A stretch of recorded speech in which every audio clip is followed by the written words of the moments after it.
All right. Hello, everybody. Welcome to FMA Discussion. Tonight is episode 76. We are doing part two with Grandmaster Bram Frank. Those who didn't see last episode, basically what we covered was his initial journey, how he met GM Master Prices, and then a few other things, but we kind of left, just for time's sakes, the knives and the books, which is what we're going to cover tonight. So I'm excited and tune in, and I think it's gonna be some great stuff. His knives are obviously world renowned, and we're gonna jump into it. So how are you? Thank you for coming on again for part two.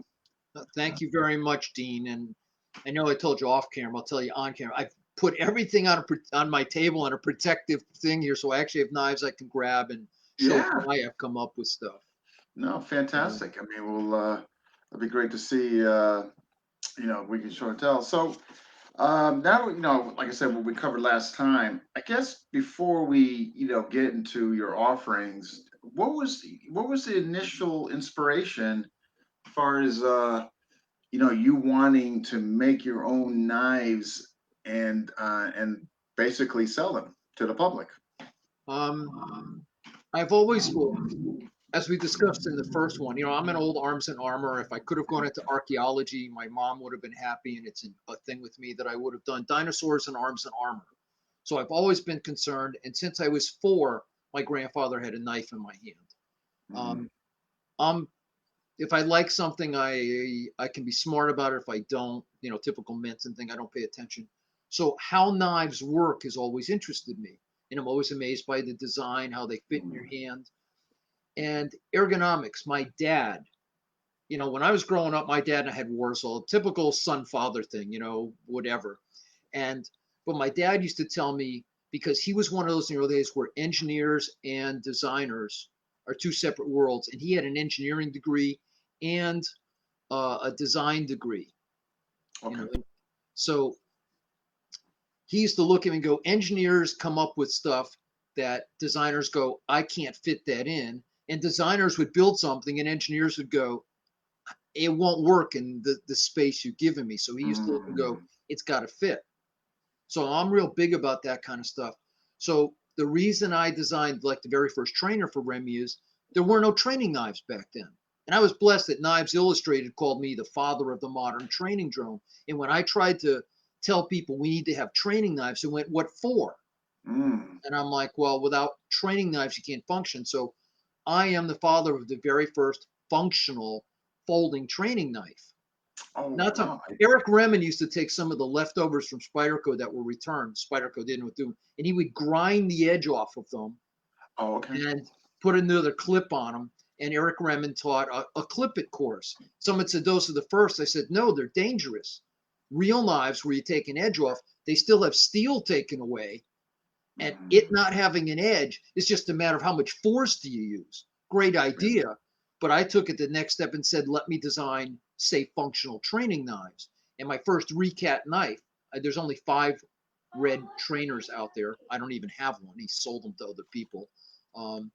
But I really wanted to have it. When I got the Spyderco, part of my deal was when I did the gun thing was I had to color them like firearms because I'm a firearms guy, and firearm safety colors are red as a safe trainer, as most of us know. Red gear, red anything, red denotes the instructor.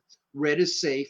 Blue, which is used for like a Glock sim gun, it's not a safe trainer, it's a working tool. You need mm. armor and stuff. And any other color is live. I figured if that's international firearm safety colors, I should carry that into the knife world. And the reason I design knives and try to do stuff is I don't think they exist the way I would want them. So they were made originally for me to show Remy. I wanted to give honor to the Philippines. You do Mm, Filipino martial arts. We all talk about, in lots of martial arts too, but especially in the Philippines, guntings, scissoring is our mm, lead into levels of force. What do I do? We all talk about take the head of the snake off first, which is an old HEMA mm, thing, historical European martial art. So I wanted something that we could start impact tool to less than lethal to lethal mode. And, ballet songs sort of do that. So as I'm babbling, that's what made me come up with a red safe trainer. The blade is specifically designed not to mimic any blade, Okay. but the safest blade that as you impact can't cut you or hurt you, can't stab you. Okay. Like a balisong. A balisong is which is an old Spanish French knife. It's not Filipino, the Spanish bird there. You can Was that hammer your with it. first one? What? Was that the first one? Was that the first trainer you came up with, No, I don't have that here. Okay. That No, was no worries. I was just Recat. curious. Okay. And I don't have my Spyderco Guntings here. I only have a couple of them, and they're in a case. That's okay. This is my first all mine, not having to deal with another company. Oh, okay. Yeah, this is a Bram Frank, not a Recat, not an Ontario, not a Columbia River, not a Spyderco. Oh, not anything conjunction with anybody else. Yeah. Okay. This is me. And the idea was that I could have we pull it out and there's a hammer. We can have a dulo for effect first that I can hammer and do stuff. As I'm going, because of the Bramp, I can do what's called Pac-Man, waka, waka, waka. I could do like open a balisong parlay, do, little snap cuts, less than lethal cutting. Or I own kinetic opening. If I touch you, it's open already. Yeah. So I can be in the motion of coming up and I hit you and now it's open. Well, because I own the patent on indexing, those are the holes there. And I've obviously modified the patent as things goes on, and it goes with the world's first flat clip with a function in it. So it allows you to go to forward to reverse while you're in the flow. And of course it locks into your hand, the reverse grip, and I can come right back. And the ramp allows us to do palace passing. And of course, once I get it in reverse, I can trap with it and still do whatever I want to do. And most importantly, because the lock's in the back and in your line of vision, like your decock or your mag release for a firearm, it shuts down. I can see what's out of battery. And in the flow, I can escalate up the force continuum or down the force continuum, which is what martial arts, especially FMA, is about. So when I first showed Remy what was called the escalator for Recat, that's because I said, this is a gunting.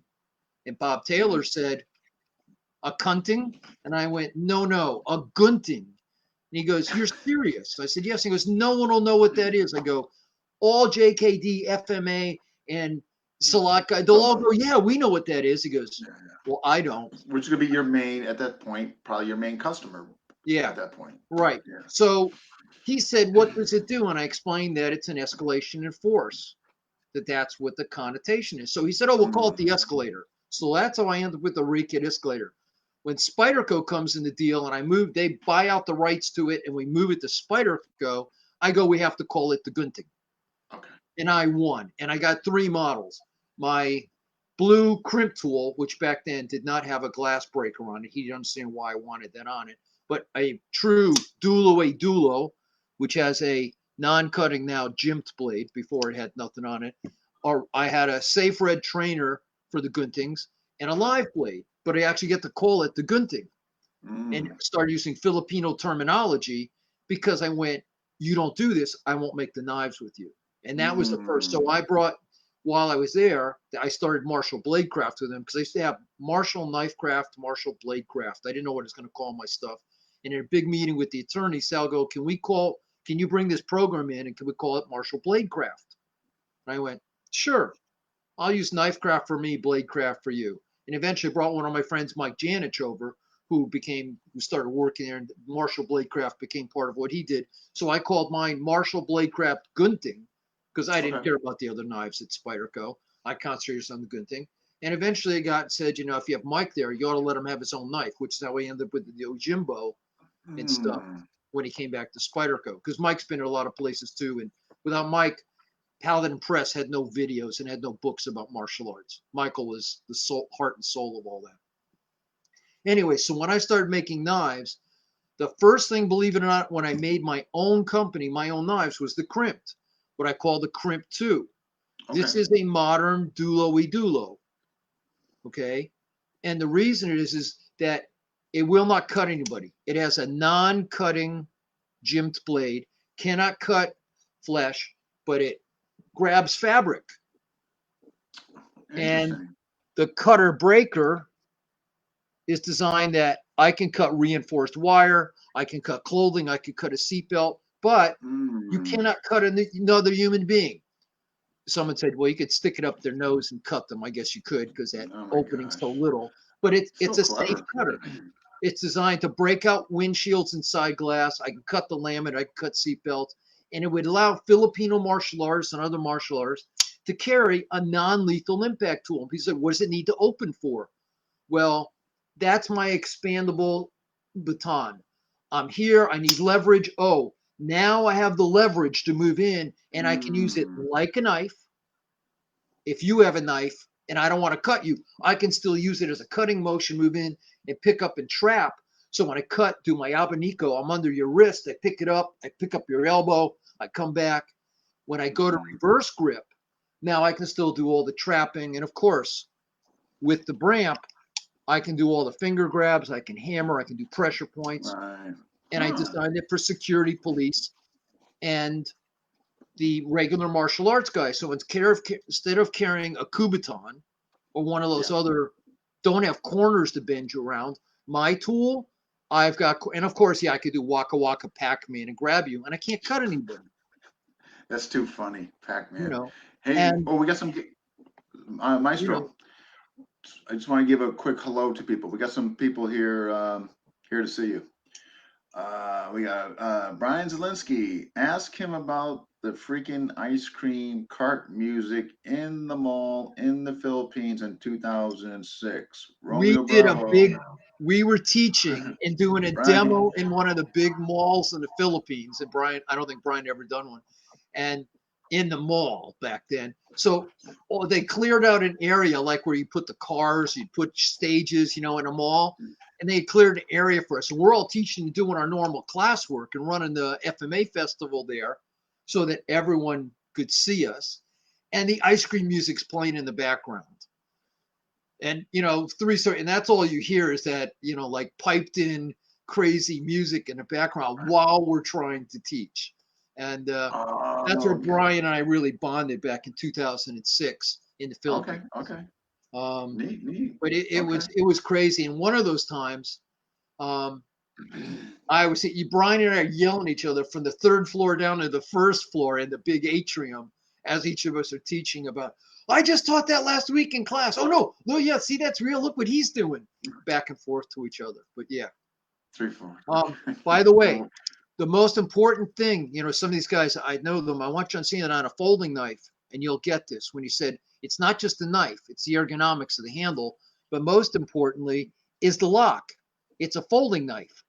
So I designed the Mm. compression lock and lost it to Spyderco because it was a bastardization of this one, which is the puzzle lock, of which I have 5 patents on it. Okay. It's actually a Wow. dovetail Interesting. joint that goes into the back of the blade Okay. because for all of us, we have to be able to put force against the lock and trap. Yeah. The worst So thing you this want only to do. has Yeah. one side, and it's Marine Corps approved. It's not going to break. It can't fail. Yeah. That would be the Okay. worst, man. So It'd when be it's in, I can great. put pressure against it and my lock's not going to fail. Because if your lock Yeah. fails, and what I do Oh, with my knives is considered abuse to anybody else's lock. My lock, yeah. you can see it actually locks into the back of the blade and down the blade. It's an actual dovetail joint piece. Like I said, it's only Okay. got half a scale. It's Marine Corps proof because it can't break. Yeah. So, the lock's important. When I design stuff, I just did a little video this morning going, well, that Edgar Rice Burroughs in Tarzan, Tarzan allowed me, here's what made Tarzan special was his Bowie knife, accomplish all bunches of stuff. What makes John Carter of Mars special are swords and his knives. All of that appealed to me directly.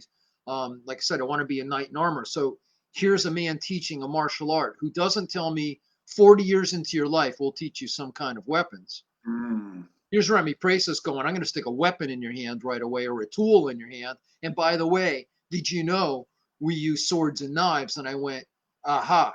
Because back then no one would teach you HEMA. You couldn't Okay. learn. HEMA comes in my lifetime of people like myself who are so much arms and armor that they've reconstructed old manuals and they actually have whole organizations and they reteach like you're a knight in armor. And I think I might have told you off record that if I could, I love, fight night, you know, where, you know, it's KNIGHT, and they're in real armor and whacking each other.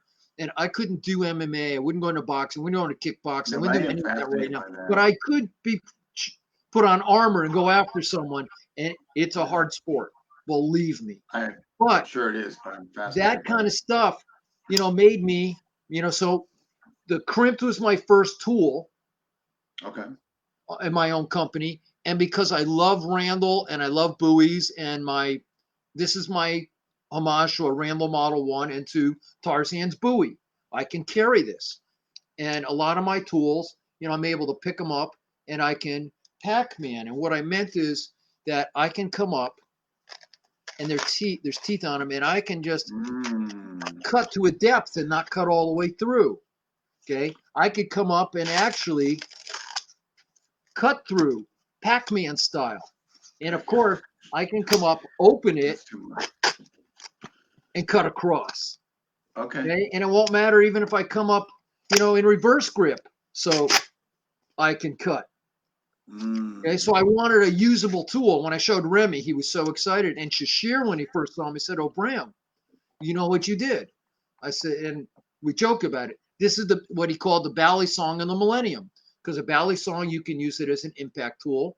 You can pinch with it. You can snap cut with it. And then, of course, it opens. And I can cut with it, but I don't have to. I can, you know, do other motions with it. Right. And in the flow, what do we all do? Well, we twirl it, and in the flow, I can't get cut. There's the nib, catches on my finger. I see it's out of battery, and I let it go right back down to non-lethal. So I have a Bally Song that does all the Bally Song stuff without spinning. Everything you want to do in Filipino martial arts in my tool. Well, I'm sure all of you know out there that Filipino martial artists, we've hijacked karambits. Karambits are No, not yeah. Filipino. It's not an F. Yeah. Okay, you and Yep. I've talked about this a little bit on the Yeah. side, that they're Oh, from yeah. Indonesia, Malaysia. A lot of the little ones were actually up close assassin rings. They're not from work. Rogan, yeah. In the Philippines, there's some goods. You know, one of my biggest supporters is obviously Doug Marcaida, who's done a bunch of videos going, you know, most people don't know Bram makes San goods, and he'll tell you San goods come from the Philippines. Doug's from Cebu, same area from my wife, just like Felix Roles. Felix is actually like a second cousin to my wife. We found that out as we were all babbling stuff. But I originally, going all back to Spyderco, did a bunch of knives I thought they would make. So I did a Gunther Rambit. And I was told we will never do that. And then they made a Warren Thomas one. We had some contract issues. So I left. So I look at the Gunther Rambit and I play with people go, "Oh, you know what you should do?" I went, "I'll get to it." And you and I thought, I spent over 20 years, I keep revising it and making it different. Never thought I'd make it. And I finally went, you know, I made a couple prototypes, and Doug looked and said, "Aren't you going to make it?" And other people. And I went, "Okay." So this is the final version of a Desan Gut. Okay. Okay. Now the thing about my knives, and someone from the Filipino community wrote, if your knives work tip down, that's instant death. These are stupid people. Lots of people, most knives made sit in your pocket, tip up. So if if accidentally opens, something happens, you stick your hand in, that's the end of your hand. As some very famous people who've contacted me said, "Oh my God, you don't have it." Mine, people complain because it sits in your pocket, so I can come right up and hammer with it. You know, first thing, it's non-lethal tool. It's a Wen tool. The wave on Ernie's knives is now. Ernie came up with pull out of your pocket, it opens. Nothing wrong with that, you know, because he's the father of the American modern karambit, in case anybody doesn't know it. Ernie Emerson's knives. Emerson knives are great. We just have different philosophy. He went, "Oh, Bram, look at this." Pulls out of your pocket, it opens. And I went, "Oh, Ernie, look, I hammer and, you know, emerald, bam. You know, when I want it to, it opens. And when I want it to, it shuts, all in the flow. But the idea is it's tipped down. You reach your hand in your pocket, you close the blade if it accidentally opens. You don't get cut. But this was designed so that it comes out of your pocket, and this has become, everyone's going on my best design. And again, back to I don't really care about karambit. It's not my Maestro? thing. All this, What's, you know, what's the twirl it length of the over. blade? I'm sorry, Maestro. What's the Yeah. length of the blade on that? This, it's about 2.5 inches. Okay, I was just curious. Okay. This is a safe trainer. Again, I made a safe training blade. I'll pull up the three. So when I came up with this, everyone's fallen in love with my Bramp finger. You can see this actually has a big curve to it right here. Yeah, yeah. Well, that's so that when I first come up and I ball peen hammer you, I can still use this to trap. Okay, I can trap and pull. Okay. It lets me activate pressure points. You can hit into someone's hand. You can hit their chest. When I kinetically open it, what's different is most karambit styles. Oops, I'm trying to find the camera. Sorry, people out there. You can't get a full grip. You have to be in the hole. You can have a full grip. I can be an extended grip, or in forward grip, what we call a low grip. When I go to reverse grip, I can be in a high grip. Hold on, I'm sorry. Let me just, my phone on its own just started talking. I'm so sorry. Oh, no I worries. fixed No it. worries. No worries. So I can be in a high grip, meaning I'm all the way up top in the ring. I can be in an extended grip in reverse, or I don't need the ring. I can have a full grip. Right. And of course, with the Bramp, I can trap, but that means the Bramp fingers here, the Bramp fingers up, I can now have it as my main tool up here and redirect. With anybody else's karambit, they come out, they're in reverse grip, and you see them flip it forward and go, oh, look, I cut someone. I know. Well, you have to, if I'm doing this, it's against my fingers. I Grandmaster Chad Bailey over here. I said, here, let's crush your fingers. He goes, well, it works when you're just doing it in the air. And that's how people kick them in the air. So if you don't hit something, you don't know. So here's the Bramp finger. When the Bramp finger comes around and it's on the outside, it makes like a 1.5 brass knuckle. And look where that's held out. It's straight. I can actually put pressure and cut with it. Now, what if that Bramp finger goes between my fingers? Well, now it's like a push dagger. Okay. So, oh, look, it's straight out and I could cut with it. So I tried to answer some questions that you can't actually do with a karambit. Right. You know, so I don't like flicking it out the way, but if you do, I guarantee whichever way you let it go, it locks out and you can play with it. Now, the other thing with my indexing, Dean, when it's in reverse grip, people go, how do you get the forward grip? This works on any Bram knife. You just simply push on the indexing. Oops, over here. Push on it. That turns around. I just use the indexing right here and the spoon clip. I push and it comes, I'm right back to forward grip. You're right back to standard grip. Okay. So same kind of thing. The spoon clip is because we're sitting at a table. I'm trying to design a clip. And I'm spinning the knife on the table, you know, the regular kitchen, whatever knife it is, you know, at the restaurant. My wife back then looks up and goes, take the knives off the table. The waitress goes, take the knives off the table. So I pick up the fork and I'm twirling the fork and trying to spin the fork, do whatever. My wife calls the waitress over and goes, take the forks off the table. Oh, goodness. So now there's only spoons. Now the spoons. I go to spin it, and it won't let me spin. When I grab the spoon, it pulled me to where it wanted. My wife calls the waitress and goes, I'm sorry, take it. I said, no, don't take them away. How many different spoons do you have? She goes, what do you mean? I said, can you bring me like 4 or 5 different spoons, different shapes? She goes, okay. And now Mary knows I'm obviously into something very different. I'm not just bored. And the waitress is wondering, so she brings me spoons. Each spoon pulled me to where it wanted. And went, oh my God, that's it. If I make a spoon clip, it will pull you right to that point where opposite is the indexing point so that you can go from forward to reverse. So when I catch it, just my motion, the spoon pulls me down, and I ended up with the world's first flat clip.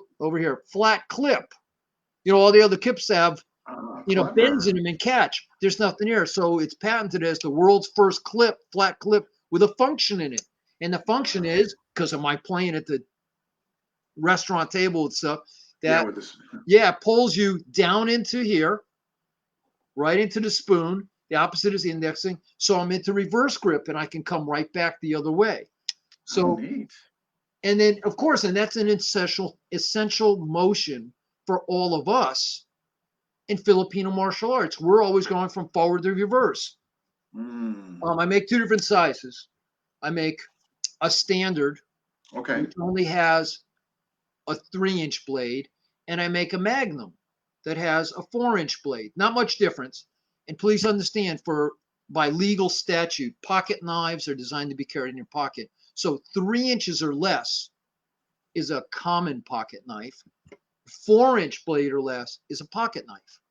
And then anything over that has to be stated. And you can go to kniferights.org, and you have an app you can download. And I work with them for many years, and Doug's updating it every day. They fight all the idiot knife laws in this country and try to define stuff. But anyways, as it went on, for Filipino martial arts, for us to be in forward and reverse grip and be able to change is really important. So if we have a tool that lets us do those attributes and we don't have to think about it, what a great tool. And when Remy saw it, it goes, oh, Bram, you put all the arnis into your blade. And I am, my idea of modular, which is my system, which is a lot of us have talked about. Most Filipino instructors teach whatever's on their mind in any structure. It's first generation students, be it here in America, Australia, or Europe. Yeah. We try because we need some kind of order to teach. We put structure to it.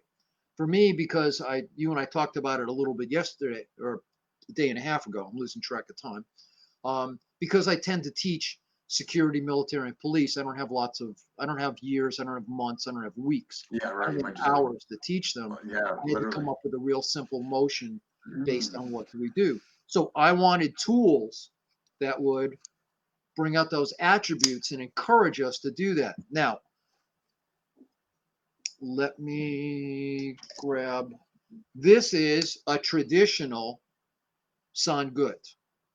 Sangut. Okay. Okay.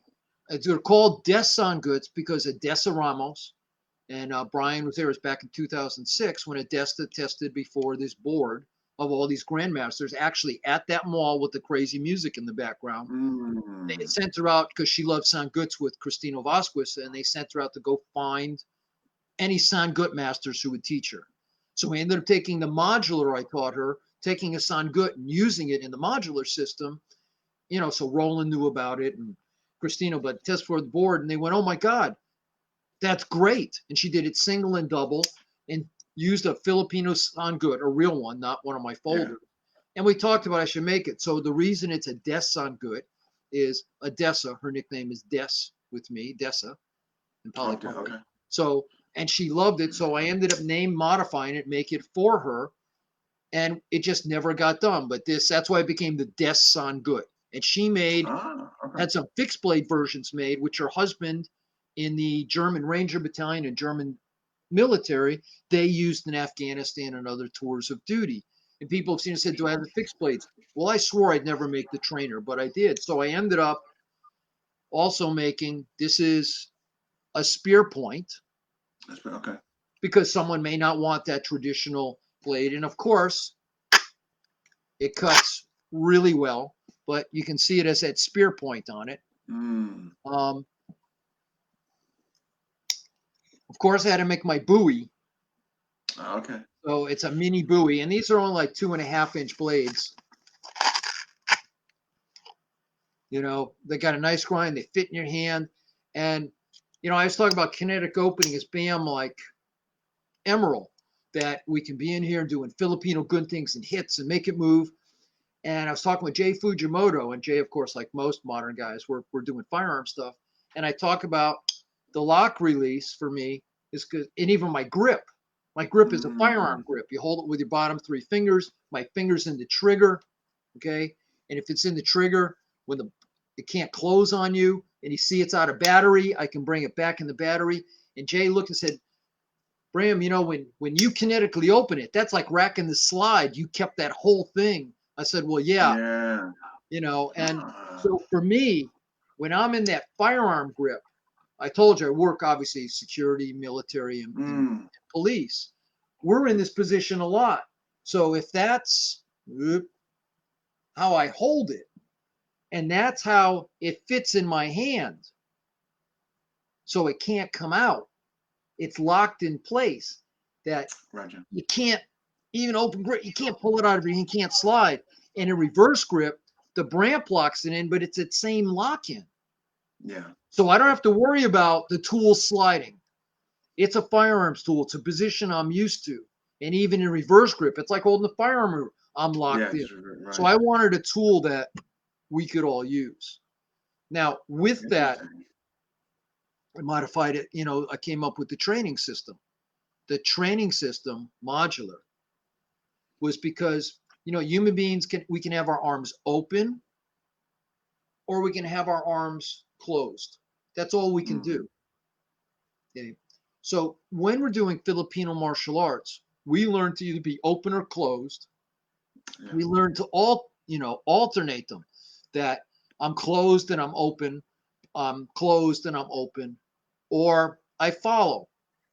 Okay, I close, I open, Or the last one is what we call Sinawali patterns or redundant. We weave them, but that's opening and closing in a pattern. And there's only a couple patterns. People add all these other strikes in the middle. I go, but basics is either Sinawali, forehand, backhand, or redonda X, forehand, forehand, forehand. Remy once told me he got the flow from doing redonda X, forehand, forehand, forehand, where we're moving forward. So I only have two basic patterns. So I wanted, then when he was teaching me, I touched on this the other night, that when we were doing drills together, he would switch hands. People go, well, that's left to right. And I go, the key was he used his left hand to do right-handed motions. So we right-handed people never knew he changed hands. So incorporate that in. Most of us do regular flow drill, whatever you want to count it, where someone feeds a 1, you check it, you feed back a 4, or you come up and they feed a 12, you umbrella, and everybody starts over. And you're doing counter for counter. There's only 3 counts. Some people do it on a low side. There's puño sombrada because someone feeds a low 5.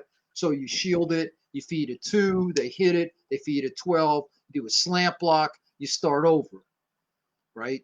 So I looked at people and said, everything's from an open side. Nobody does anything from a closed side, which is how I came up with 2, 3, 12, because I wanted to have the opposite side. So that became my second motion. And human beings learn in groups of 3. The military has proved that. Filipinos do it. The sword drills, you and I touched on it before, they're no different than Napoleon and European sword drills are no different than what's on Beni Hassan on the walls from 5,000 years ago. We tend to understand 3s. There's something special about small, uneven units because it brings you to the other side. If everything was in 4 count, even count, you end up on the same side. The only way to change, you have to have an uneven count about weaving. So 1, 4, 12 is how I describe and use, and my cadence is different because I don't flow cut. We don't see how fast we flow. We intercept because you're going to have, I picture people who have a winter jacket on, a sweater, long underwear, and I have to intercept and draw it through, which keeps me right there. I catch it, I draw it through, and I come back up. So if this is there, I catch it, I come back up, and I cut. And then I went, what about high line? Because low line and high line are very different with a blade. People cheat with a long tool. They get themselves underneath their arm and go, oh, look, I can abanico. I can get that end up at you. Well, yeah, I know you can, but if I trap you down, as Bruce showed the other day, Bruce Chu was doing something, he goes, look, you keep that hand there, I'll trap it down. Then you got to do something else. So I realized that high line and low line are very different, especially in a blade, because if I'm under my arm and I decide to cut up, in practice, I can move you out of the way, I can shift me out of the way, and I clear my own hand. In real, not going to happen. There's that dynamic energy.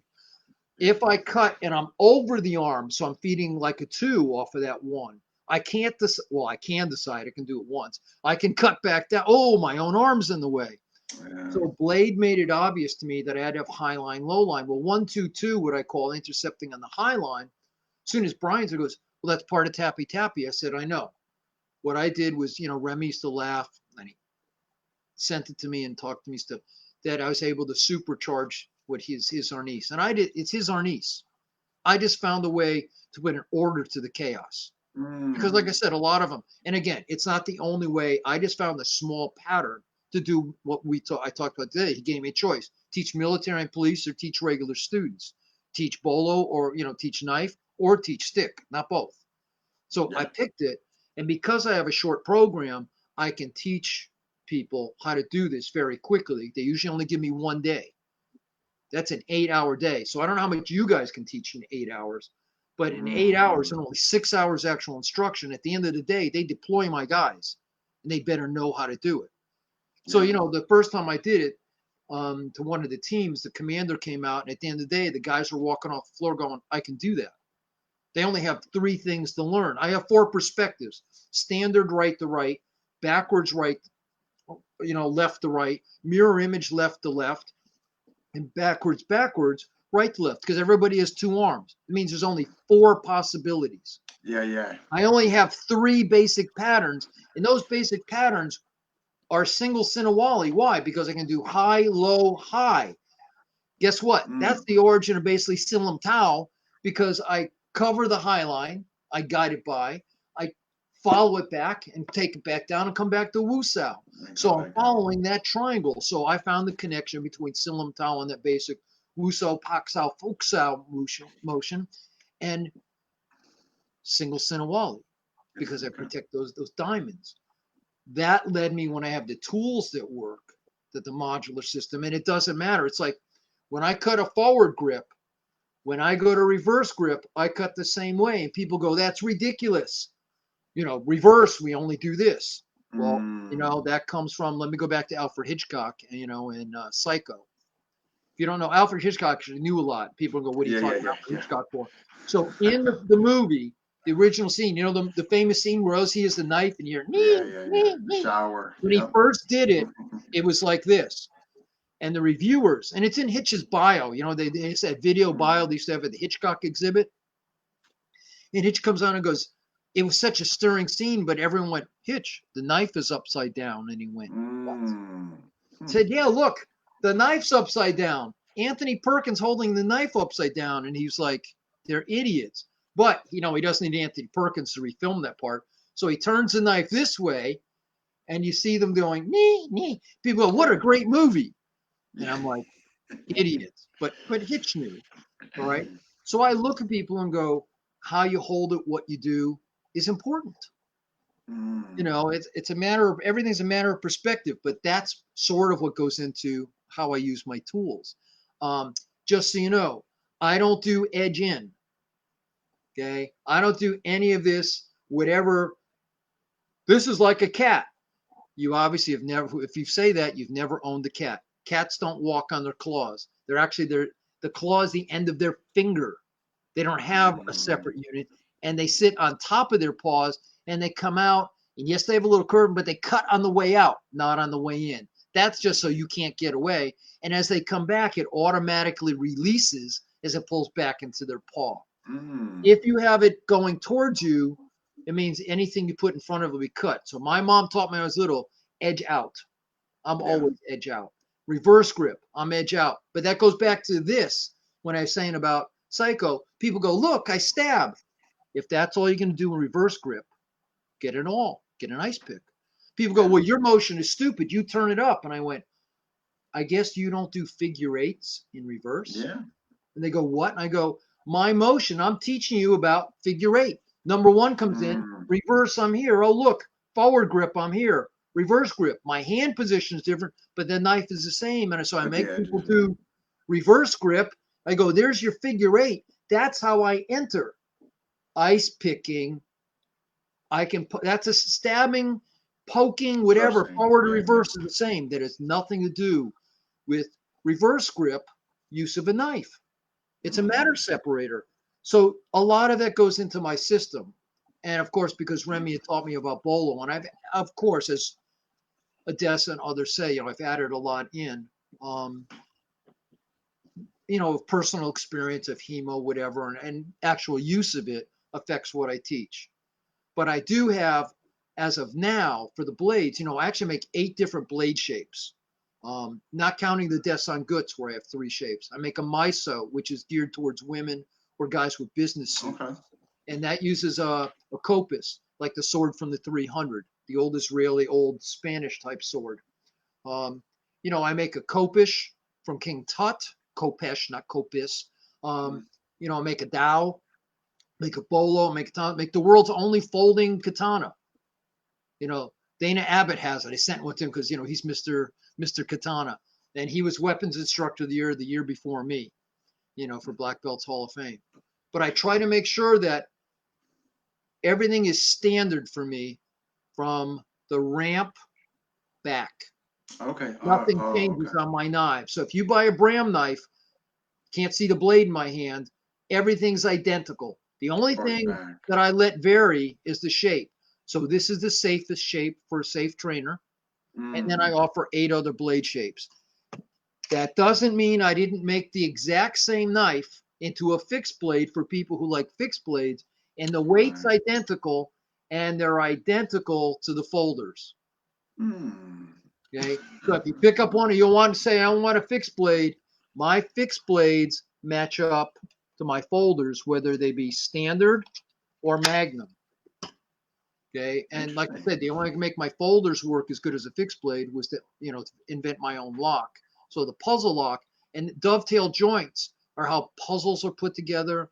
Some of the best woodworking, my dad did woodworking on the side, is dovetail joints can only go in one way. They don't need screws or glue.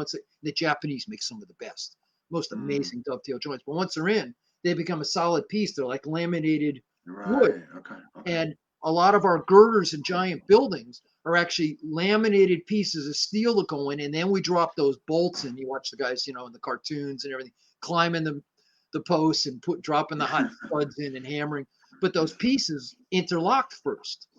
So that's why, you know, I make the lock interlock because Mm. again, the only thing you got to lose is your fingers, and I want and Yeah. because in Filipino martial arts, we trap, we move, we redirect with the blade, the folder had to be the same. Mm. Okay. You know, Interesting. and you know, so up on my website, it's this shameless plug, Dean will let me, www.cssd-sc.com. You can see all my different blades, and I have write-ups about them all. Believe me, all my knives are handmade. They're hand ground, hand assembled, no machine made them. Just so all of That's you know, beautiful. tell your friends that I don't Loctite the screws. Why? Because it messes up the threads. So, like any gun, any tool, any car, any plane, you need to occasionally check your screws. And people, oh, the screw fell out after Mm. using it a bunch of time. Well, you know, vibration makes it come loose. Planes, there's mechanics. An old friend of mine who's passed away, Ed Lake, who's, you know, Kyushu Jitsu, stunning at it with Dillman. His job was plane maintenance at the airport, and they check every bolt to make sure they're snugged up. Yeah. So I need you to do that to all the bolts at T10, T6. Everything else is a T6. Occasionally, from vibration, from using it, pulling out, Mm. check your screws. That's all. Yeah. Anyways, my tools are also made to come apart. The type of steel I use, you know, heat treating is more important than the type of steel, but I make steel that you can sharpen in the field, off of a rock, off of cement. You could strap it on your jeans, off your belt. Because if you can't sharpen your knife when you're actually using it under duress, Mm. all you have is a pointy pry bar. I don't make pointy pry bars. I make matter Yeah. separators. And I want to have tools that any normal person can carry, which is why I love pocket knives. I grew up with pocket knives. So I can give you all the romantic part of being the world's best escrimador, arnisador, whatever, the Mm. best knight in armor, the best samurai, anything you want to be. You know, a Shaolin warrior, get my Dao. You want to be a samurai, get my folding katana. I can give you, you know, any of the blades, and you can carry them daily because they're good work. Yeah. And as I showed you, they function multiple ways. You know, and even, you know, if I put it in reverse, it actually will sit on a table. I don't have anything I can sit it on. And, you know, like a chef knife, look at all this space. Here's where I'll do this so you can see where the level of a table would Yeah. be. I can sit here and watch what I'm doing and cut into it and have space. You know, like I Mm. showed you that because I can, of the teeth, I can, my dad taught me about cutting wire. I try to Okay. cut wire with a knife, and I'd cut all the threads. When I cut the wire enough times, made little pieces, I learned about soldering. But this, that's what I was showing you. I can put something on here, the teeth hold it, and I can actually Right. cut to a depth. If you ever had to Yeah, do that is fillet neat. work or carving work, I can be up on the bramp and I can control the tip and Yeah, you can filter it, control your movements. okay? Neat. Whether it's forward or reverse grip. It also means I can't Hmm. slide onto the blade, even though I have a choil on this one because it's a buoy. I can't slide in reverse grip. I certainly can't because I'm locked into it. Right. I can't go anywhere. So I want a And which useful ones? tool. Can I use it for finger grabs like I showed in Lock Center? Of course. Can I use Which it one's that for now? what? Which one's that? I'll use it Which for one? my regular LLC. This one happens to be a buoy blade. Okay. Okay. Okay, but all 8 blade shapes are up on my website. Again, cssd. Yeah, actually, I have it. I'm gonna com. definitely let everybody know at the end. Yeah, Okay, absolutely. and it's like, do I overthink things? Yes. So I showed this on one of my other, personal clips. I made a fixed blade for Recon and for Delta. Mm. I did it with Ontario, and I threw their bayonet. So everyone loved it because it's a straight handle, and my straight handles still have that typical Bram finger locking Yeah. positions. But believe it or not, this is my first multi-grip tool. Now, I love that lower guard. I did not go to design a rear flipper knife. I just needed the Mm. guard. I just set it up so it would work that way. Of course, it Okay. Bramp opening impact.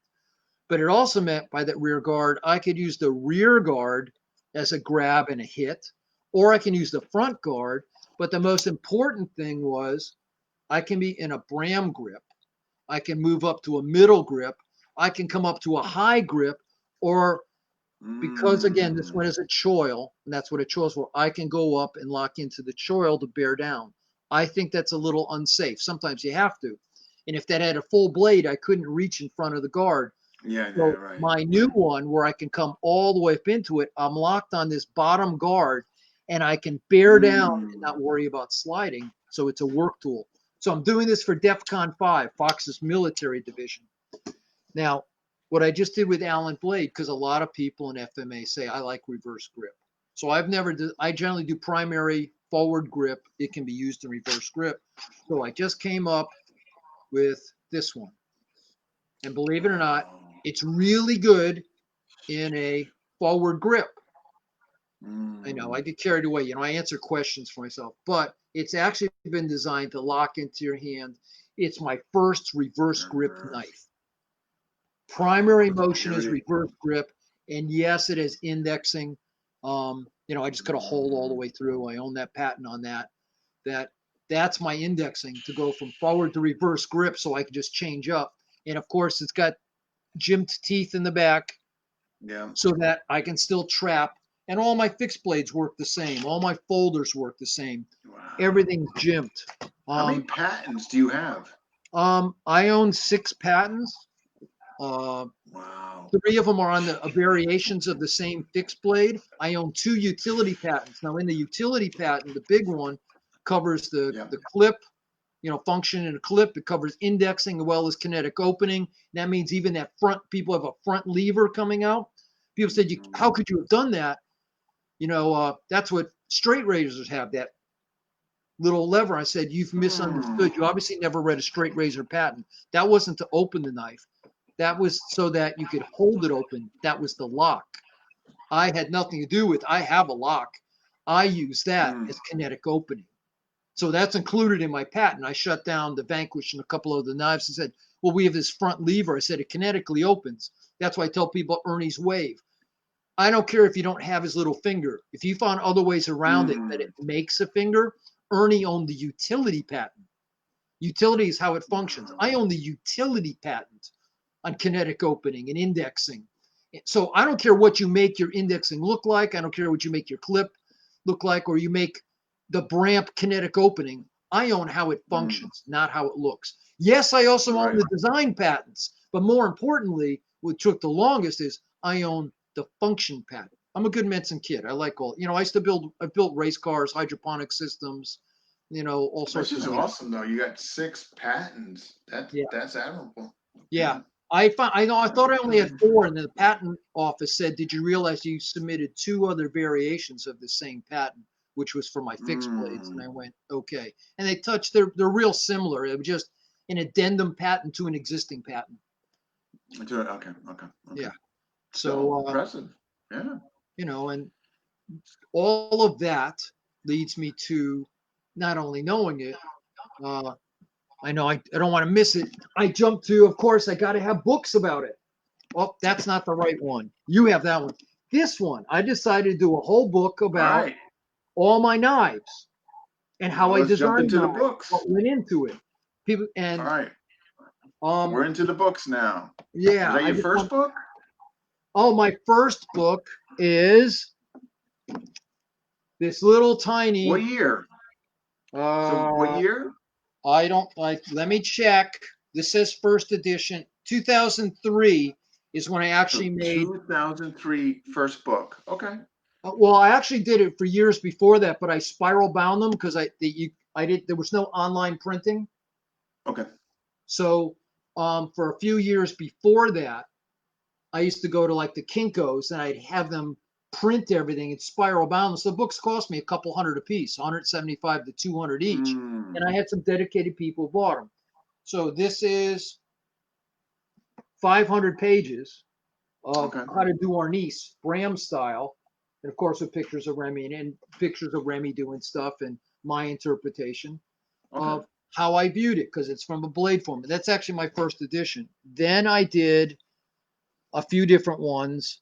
Wasn't happy. I stopped making them because I ended up with my perspectives of modular, an instructor guide, Oh, okay. So which that's tells from me your how to do modular modular, system? but also how to teach modular, The modular system? the modular system. Oh, okay, okay. Okay. I have a couple of the books about the Grandmaster Councils and all the members who were there.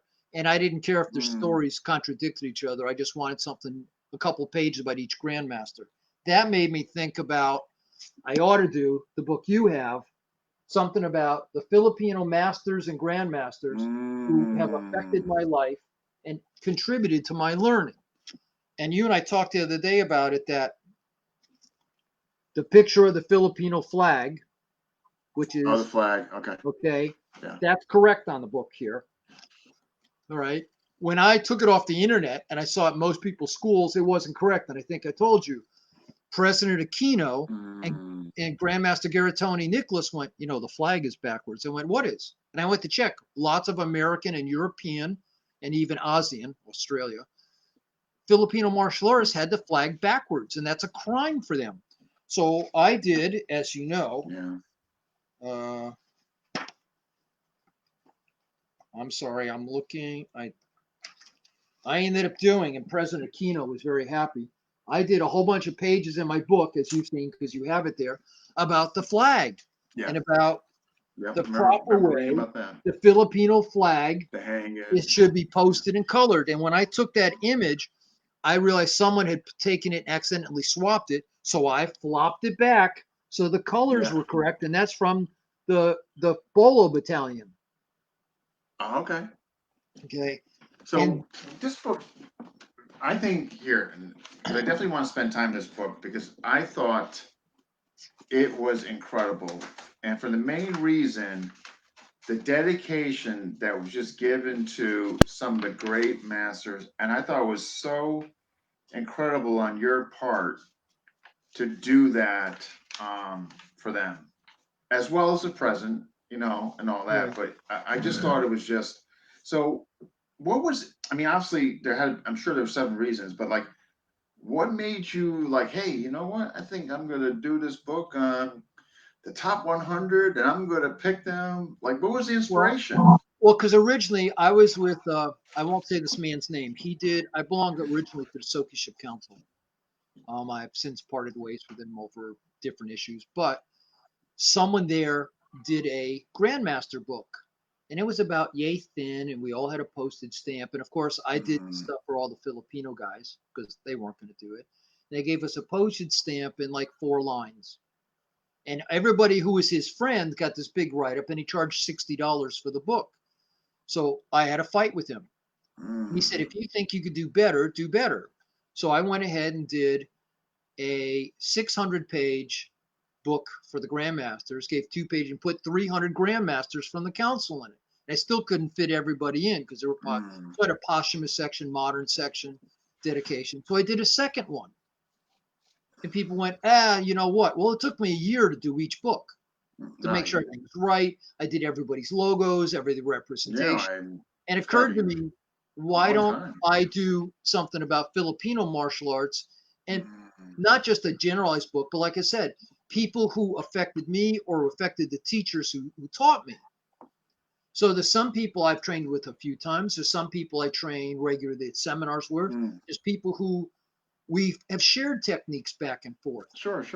So I went, why don't I do this as a book? And now one of my dearest friends is Stephen Dowd, who did FMA Digest and all the FMA recordings, and he did that all on his own money.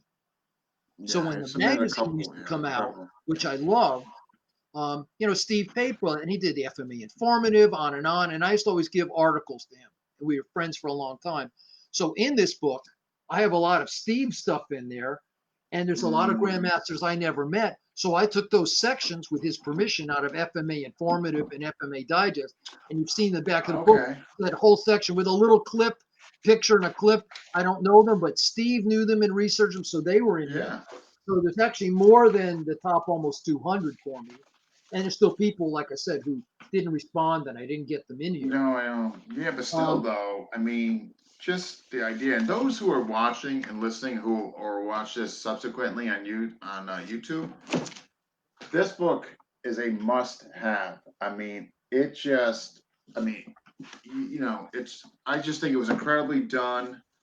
I can't even imagine the work. Best thing, and you've seen it in the beginning, one of the things for me is I have the foreword from President Aquino. So this book actually is in the presidential library in the Philippines, because I had to give him 3 copies. And I went with Garitoni to the Malacan Palace to bring them to President Aquino. And for me, and you've seen, I'll go to a typical page. Here's Alfredo Bondalan.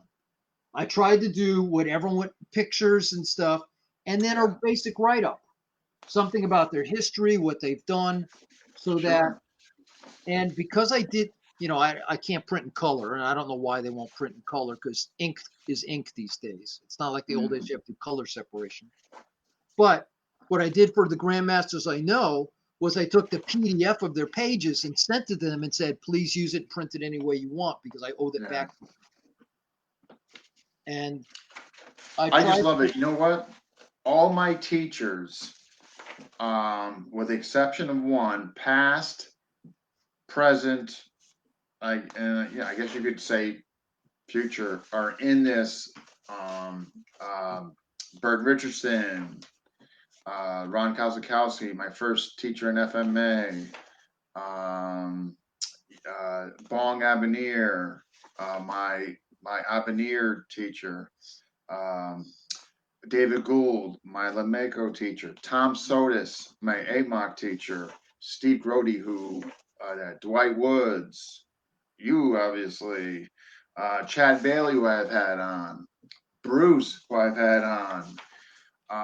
The list just goes on, and Greg Alland, who I used to train with, go to seminars on, as unfortunate passings. R.I.P. Yeah, Greg. Greg. Yeah. Greg and I taught together, and Greg carried my knives and had his guys carry my knives. What a character! Roger. But yeah, so you understand. I tried to do something that most of us, and I'm glad so many people are in the book, because books are forever. And I tell people, look, I'm going to do volume 2 because I want to update, and I'm not going to just redo these. I'll put some more people back in. But you saw, so you said, well, look at the multiple pages for Remy and the Presas family. Well, obviously, he's my guy. No. I didn't. That's understandable. And Guru Dan, I gave Simu Paula. People, when you put Paula in there, of course I put Paula in there. She was a big influence and help.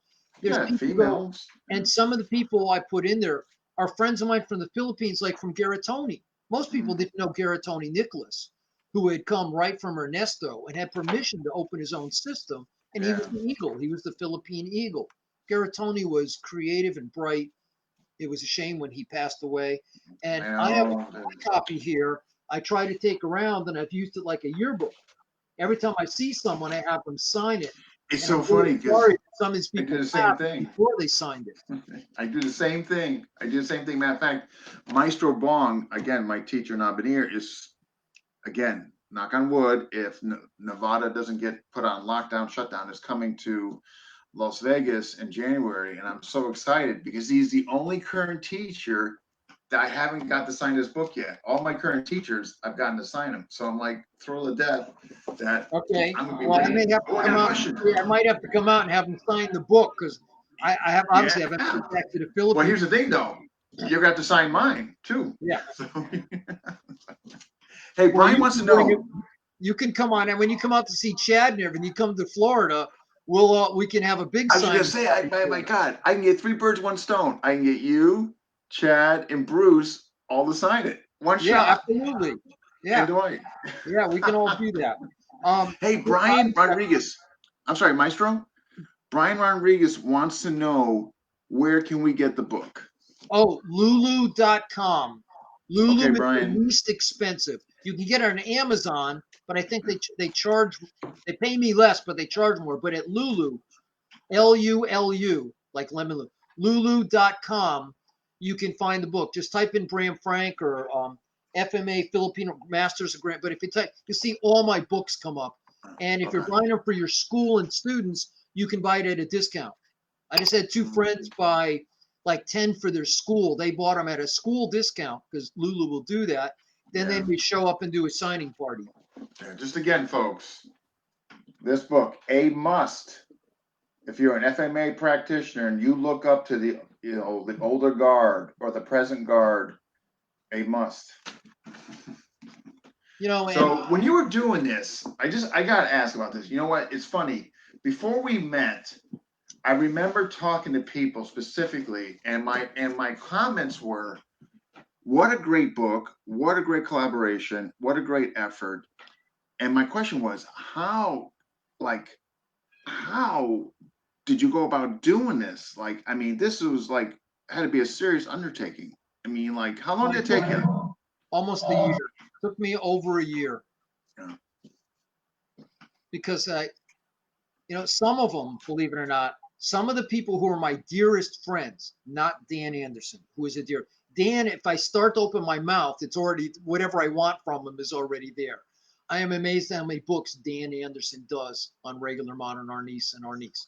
By the way, the fill in I just have to give Dan a shameless plug. The biggest credibility boost I could have gotten was Dan now teaches modular, made it part of his system, and did the book Steel Meets Flesh. It's his.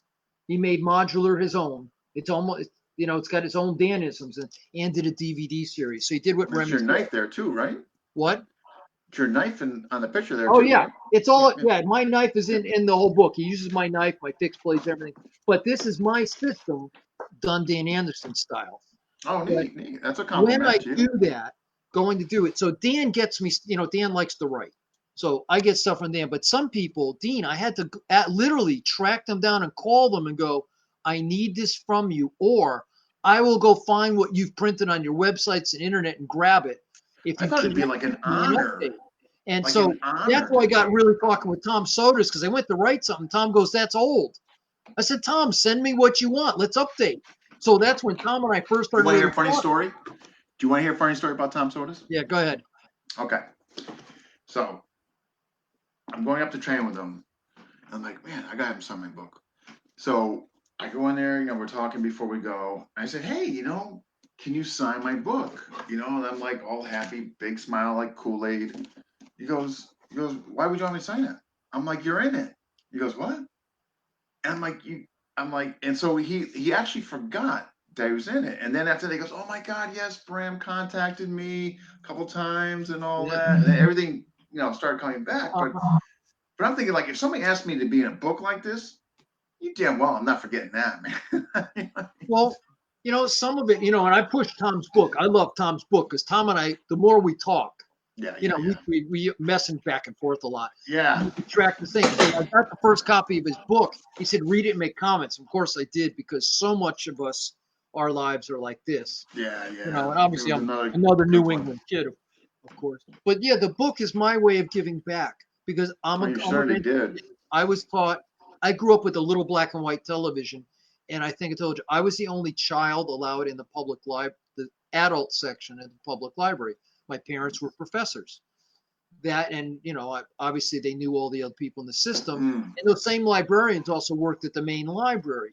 My dad being designer, you know, you didn't have internet, so they used to cut out all the different pictures in magazines, and it was in the reference file. So when my dad was doing design or illustration stuff, all the painters and illustrators that were my dad's friends, including my dad, would go sign out, you know, like of a knife, a particular knife Mm. or something. You signed out all the different ads, anything that might reflect it, and they'd sign it out like a library book. It had a library card in the back. And of course, if you Okay. didn't return all 10 pictures, you got fined. Because of my dad and my mom, I was always in the library. I love books. We Mm. were very poor. I got like 3 books a year, one pair of, you know, school clothes. I wore hand-me-downs from my cousins and stuff. I love books. You know, I read, therefore I am. I'm a true Manson. If I can read it, if I can see it, and I care about it, you know, I can do it. So to me, books are a legacy. Yeah. In today's world, books are forever, because once they're at the, you know, print on demand, I don't have to carry books with me. I can give you a website and go, they'll have it to you in a couple days. Yeah, yeah, Don't pay yeah. me direct, buy for the book, you'll get it. But books are forever. And I also have it as full color digital downloads, because they're not Mm. done in black and white. They're actually in full color, Yeah. you know. So, but I love books. And as much as I love DVDs and I loved videos, if you don't have power, they're useless. Computers are useless. Here comes But the without book. power, I Yeah. can always read a book. Yeah. Absolutely. And, you know, Absolutely. for me, I think I told you, between Tarzan and John Carter of Mars, all the books, you know, the Three Musketeers, Ivanhoe, Robin Hood, all that stuff encouraged me about knives and armor being a knight, being Mm. honorable, being a knight of the round table. And I don't mean this black or white type thing. I'm an old-fashioned white knight of the round table. I really Mm. believe in chivalry. I believe in all that. To me, and I, hook, line, and sinker, I think grandmasters and masters are supposed to represent it. Of course, coming up through the years, I found out they're as warped as anybody else. They're just people. Yeah. At the end Having of the a title day. and skill doesn't make you a Yeah. good person. So I Right. strive to be a good person. Well, part of it is giving back, and I like to give recognition. So a bunch of people like Tom. Tom, when I talked to him, I said, didn't you look? And right on our messages, I had to scroll back. There's the PDF of his pages in full color. And when I Yeah. resend it to him, you know, forward it again, he goes, oh my God, it's right there. But Yeah. a lot of them did that. And a Yeah. lot of people actually don't read. You know, I own thousands of books. I own multiple copies of books because I make notes in them. I have pristine, Mm. I like different editions of the same book. And people go, what a waste. Mm. Well, I reread books. They mean something different each time I do it. I love seeing that Filipino martial art book, and I'm just blessed that when I wrote a book, Cory Aquino, you know, that we have, that the Aquinos are in there, that I have a Mm. forward. Well, you know, President Arroyo, I was there when she was passing the ruling for, you know, 9850, making, you know, Arnis the national sport culture, Yeah. Huh? which everything from sport to training to war, you know, the whole Mm. sport culture. It's not just sport, that Arnis is the official. Well, that comes from 10 years of pushing, and much longer that, of Remy constantly hammering people. We need to make Arnis, or Yeah. they call it a scream, a Cali, whatever you want to call it. But Arnis, which is the official government word for it, the official sport culture, not taekwondo, not jujitsu, Mm. not not karate, you know, Arnis. And of course, Arnis, like I said, going like back, Knights of Armor, it's conquistador fighting. It gives me a chance Yeah. to actually do, you know, HEMA, historical European martial art. And if any of you have never done HEMA, go find someone, go find some of the books. All the old texts have been reprinted now. And some of them, like Guy Windsor, John Clements, they actually pose modern day people doing this stuff and then Mm. show interpretations of it. So you can see the old Yeah. It's HEMA. fascinating. I watch on But YouTube. but it affects what we do. So our roots are European, not Asian. Yes, some of the hand motion middle, but don't think that HEMA didn't have hand fighting. That's why I was like Mm, the Three and Four Musketeers of Michael York and Oliver Reed back then. It took a long time to actually put those on TVs again. When you watch them fighting, yeah. and you see them fight, believe me, they had empty hand fighting arts Oh in yeah, Europe. they It's had just to. Yeah, firearms took over so yeah. quickly and changed life. By the way, without firearms, knives would have disappeared because they finally built up all this giant armor. So swords are blunt edged. You have the end of war clubs, war hammers, whatever. Mm, And then they invented firearms. Firearms beat the hell out of armor, and you could die being inside that armor as the projectiles hit. So they yeah. went to lighter, faster, and swords and knives. That's when you have the Renaissance period. Swords and knives come back into fashion because of firearms. Thank God for firearms. You know, so people go to me and I said, "There's a silver lining in everything." And now the thing is, edge tools are 3.9 million years old. And I know I just saw that it pushed human beings back hundreds of thousands of years of actual, Mm, what we call human beings, not humanoids, human beings. But, and it's not, I remember when I first said knives are 60 to 100,000 years old, people yelled at me and said, you're nuts. But then every time they find stone knives yeah. next to bones and they could see they were using them, we get all the way back to the last thing was almost 3.9 million years ago. The first tool made is a knife. Without knives, there's no society. Knives are the Mm, coolest thing in the world. So, anyways, all that carries through to I love people who teach different versions. I never go, I don't like that or that's stupid, don't do mm. it. I just go, I might not do it. So when I Yeah, see yeah, right. and But you, when people always argue, how how many people argue about my stick's better than your stick? We do this. oh, That's why I stick to Bolo. I'm blessed that Remy left me the legacy of Bolo and the Philippine mm, government, as you saw, I have certificates going, you're the guardian of the legacy of Bolo. Why? Well, you know what? Most people don't do Bolo. Most people are not knife people. So I have my own little niche and I don't try to argue with anybody. And because I have my own little smart. modular knife niche, I can become the art within other people's Filipino martial art who weren't exposed to it. And they don't have to give up Ah, their own identity. I took clever. Remy's idea. It was so great. Make it the art within your art. And you and Mm, I talked about the other night. If you only have black, white, red, yellow, blue, it never changes. And most of us from the core group teach black, white, red, yellow, blue, especially in my modular. But it allows any mm, individual practitioner to be themselves. They can express it any way they want. They put those color patterns together any way they want. But when they teach it, the teaching will never change. We teach this, we found a core motion based on open, close, and things like that, and wow. basic patterns of three. So we only have three patterns of three, four ways to open, and that becomes a standard, and everything else builds off of that. So Perfect. that 1,000 years from now, the core motion has never changed. But the way people express it Mm, allows everyone to be their own because it's the art within their art. right. And then Remy used to say No, I that, think make it's it the art fantastic. within your art. Make it your own, that you have to know how to translate and to innovate. And if you don't know how to translate this and innovate it, it will die. People, modern Ernest, Mm, when he died, died. No, Professor Presas himself, in the way he personally expressed it, might have died.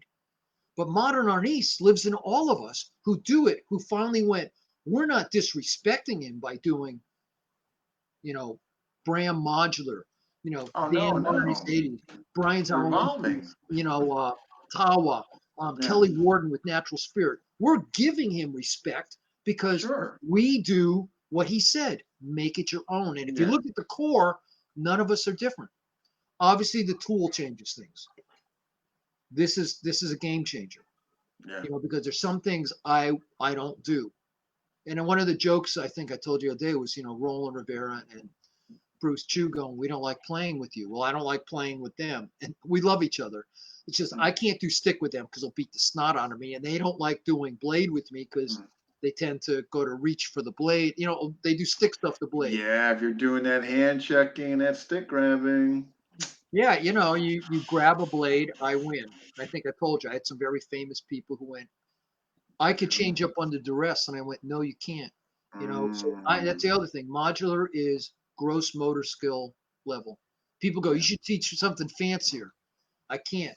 My guys are in the duress. There's bullets Yeah. going out, there's bombs going off, people are screaming, things are No, they're going gonna on, but need duress. And you stuff they're see gonna it here in remember the and pull street, off. officers.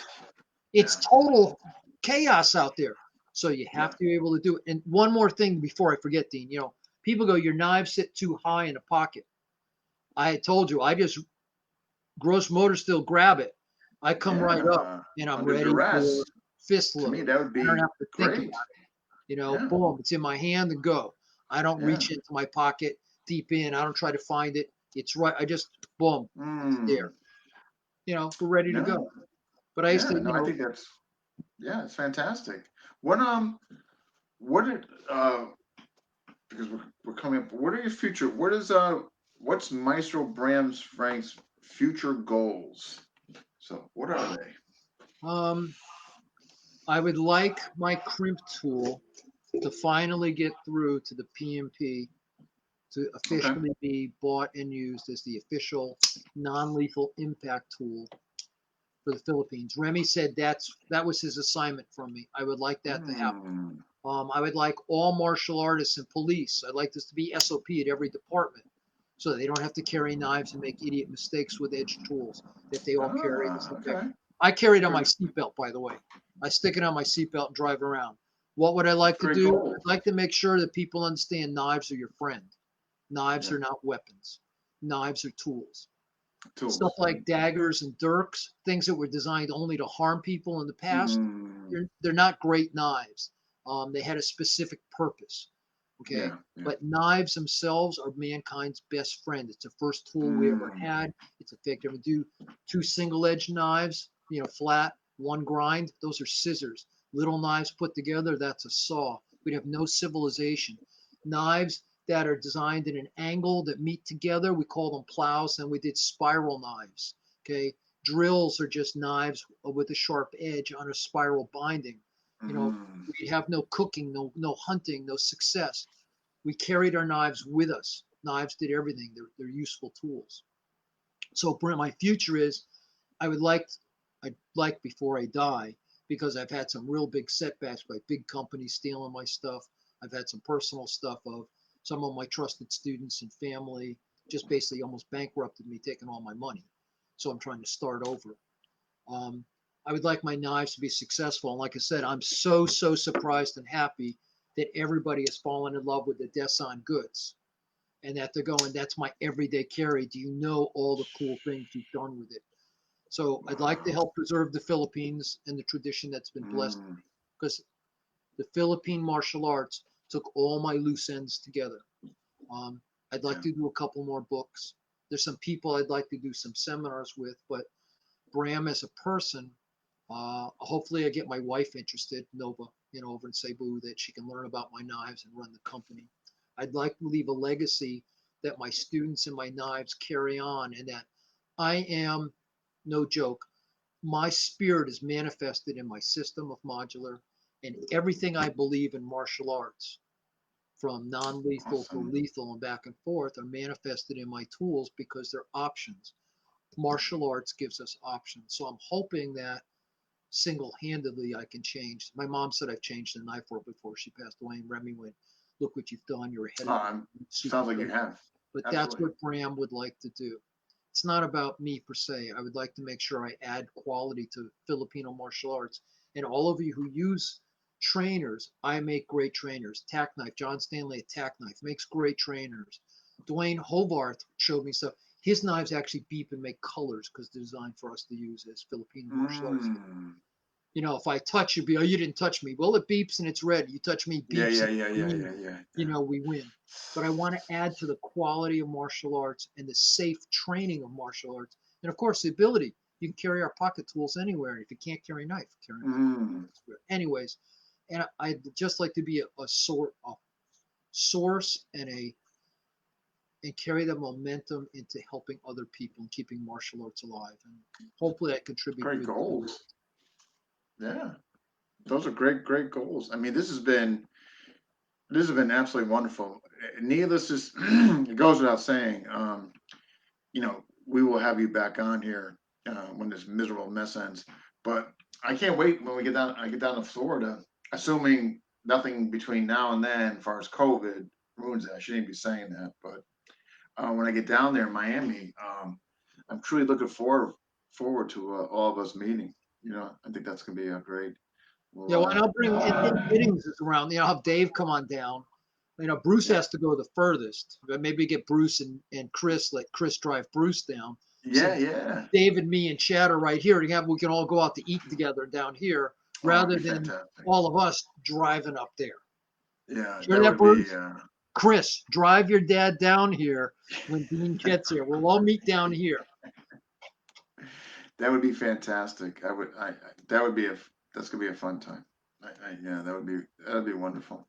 But just for folks who are watching, YouTube, if you wanted to check out Maestro GM Capital and then Bram Frank YouTube website www.cc I'm sorry cssd-sc.com. His knives website. I was on it. Uh, Wonderful website. Well done. Easily mapped out for everybody to go under all the knives and all that. Just great website. I highly And if you recommend want my it. books, I don't actually sell them. I think you can buy my books off the website anyways, that there's a link. Oh, okay, I think there's a link, but you can go directly to Lulu, Lulu, Lulu, if not. Lulu.com and buy the books. And if you Okay, want to buy them okay. for your school, like I said, there's discounts. And Discount. if you have a school, I'm going to offer you something nobody else can do. Big knife companies won't do it. For martial artists, especially FMA guys, you can apply for a wholesale account. You got to buy 10 at a pop, which is Mm, different than big companies got to buy thousands and thousands of dollars every order. You yeah. buy 10 for your school. I'm willing to give you a wholesale so you can buy trainers and blades for your schools. Oh, that's Plus, I that's also awesome. do, I'm the one who does the Precious Bolo. I have it made in the Philippines by original family. I only order 10 sets at a time, and Mm, COVID has made it a disaster. But okay. anyways, any questions? Dean can answer questions for you. He's learned a bunch about me. You can always contact me on the website, or I can't answer on Facebook. I know Dean is Yeah, a you bunch of temp. you messaged me about being on here going, why aren't you responding? Yes. Graham is an ultra conservative guy. Yeah. I am in Facebook jail again because I called criminals criminals, and that's a hate speech. So I can't respond. So all of you Right. messaging me going, why aren't you responding? I can't. I can't use Messenger and I can't use Facebook. I Mm. can't. I'm Well, a hopefully that's going to end hardcore soon. Facebook veteran of jail. Yeah. Well, hopefully the jail's going to end soon Yeah. and we get your presence back on there. But yeah, if anybody's got any questions as far as that, by all means, more than welcome to ask me or wherever I can help you and all that Oh, regarding those also, I books, saw, knives. yeah, Dean, some of the people here sent me friend requests because they know me. I can't, it's Yeah, you Facebook. can't answer I that. can't even say yes, be my friend. It won't let me do it. uh, So I'm not ignoring you. Brittany, yeah. I'm not ignoring you. I can't. Yeah, guys, he's literally in jail, can't answer messages, can't Yeah, comment, can't befriend people, currently can't do anything. Okay. So, yeah. but wow. But again, I want to thank you so much for coming on these two episodes. I really appreciate you doing this, taking your time to do it. And needless to say, I always bring people back. And yeah, matter of fact, my plan when I come down to Florida is to interview all of you together. So Well, that's it's cool. out of the box. Yeah, there you go. And if you ever go, Bram, you need someone on, you go, Bram, I need you to come back. Let's talk just about this. And I'll try to Sure. not be as wordy. And No, it was wonderful, wonderful. I'm glad. Yeah, but yes, oh, when I I'm have coming one other down thing. there. Dean, I have, Mish Oh, just sure. made me a new site. It's bramfrankmodulartraining.com. Okay. bramfrankmodulartraining.com. And it turns out all my videos and lessons are up there for training. I think there's Okay. links from the main site, but also I have to online thank Mish Handworker. Mish is my student, my friend, my little brother, and Yeah. without him, I could not do. I'm an idiot. I'm a dinosaur. You ask me to do this stuff, design stuff, I can do it, but techno stuff. Mm, So, anyways, Mish, thank you, and of course, my love to all of you who are my brothers in the art. There's many of you, and that's another reason I did the book. It's one of my Yeah, ways of saying thank you to everyone. it's wonderful. But I'm gonna be in touch though before January comes around. I'm definitely gonna be in touch with you, Bruce, and Chad. So Okay. and Chris, and we'll set something up Yeah, for no sure. worries. All Perfect. right. But thank you so much, sir. You're very welcome. Thank Okay. you. Have a great night. You too. Take care. Okay. Bye-bye. Bye. Wow, that was fantastic. His knives are beautiful. We have to, yeah, get me one. So anybody, a question on this book, don't hesitate to email me. I can tell you where again, but lulu.com. Again, this book, absolute must. Absolute. The Illustrissimo guys in there, Lameco guys, just absolute must. And I want to thank you all for watching. This is a calendar year for me doing this to present date. A year ago, my first episode was with Tom Sotis. So this has been a whole calendar year doing this, and it's been wonderful. Needless to say, I'm going to keep going. For those of you, who've been watching and supporting, and the compliments, all that, I truly appreciate it. And hopefully, there's going to be more to come. And as long as interest is there and support, needless to say, I'm going to keep banging on it. Okay. So thanks again, and until next week, take care.